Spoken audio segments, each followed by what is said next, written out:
কেন্দ্রীয় কৃষক দলের সংগ্রামী সহসভাপতি ও বাংলাদেশ জাতীয়তাবাদী দল রাজবাড়ী জেলা আহ্বায়ক কমিটির সম্মানিত যুগ্ম আহ্বায়ক জনাব অ্যাডভোকেট আসলাম মিয়া সেখানে উপস্থিত থাকবেন। সংগ্রামী সাথীরা, আমাদের রাজবাড়ী জেলার সকল স্তরের নেতৃবৃন্দ সেই মঞ্চে উপস্থিত থাকবেন।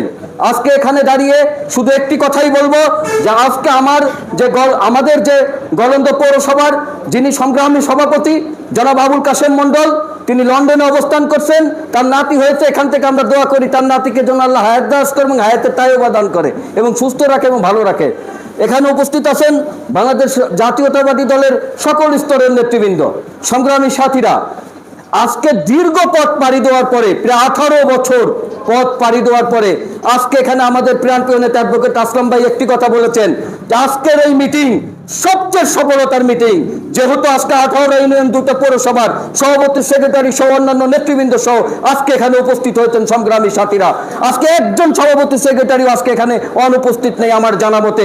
আমার পৌর ওয়ার্ডের সকল স্তরের সভাপতি সেক্রেটারিরা 9টা ওয়ার্ডের এখানে উপস্থিত আছেন। তা আজকে একটি কথা বলেই শেষ করব, সেটা হলো এই জনসভাকে সাফল্যমণ্ডিত করে তুলতে হবে সংগ্রামী সাথীরা।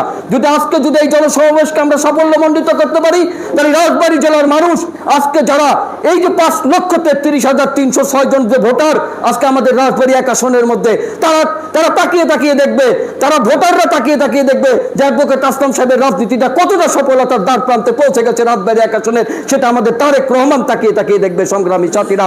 আর তখনই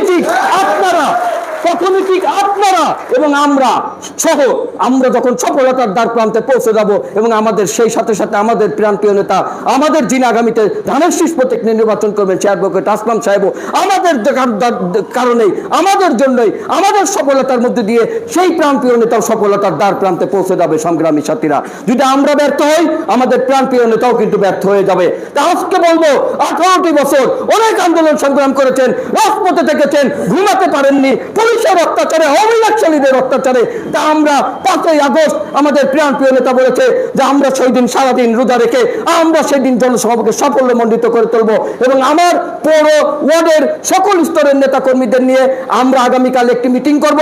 এখানে যারা উপস্থিত আছেন তারা কালকে সব পার্টি অফিসে উপস্থিত থাকবেন সন্ধ্যা 7টায়, এই আশাবাদ ব্যক্ত করে এবং আমি আমার প্রত্যেকটা ওয়ার্ডের থেকে পর্যাপ্ত লোক আনার জন্য চেষ্টা করে যাব ইনশাল্লাহ, এই আশাবাদ ব্যক্ত করে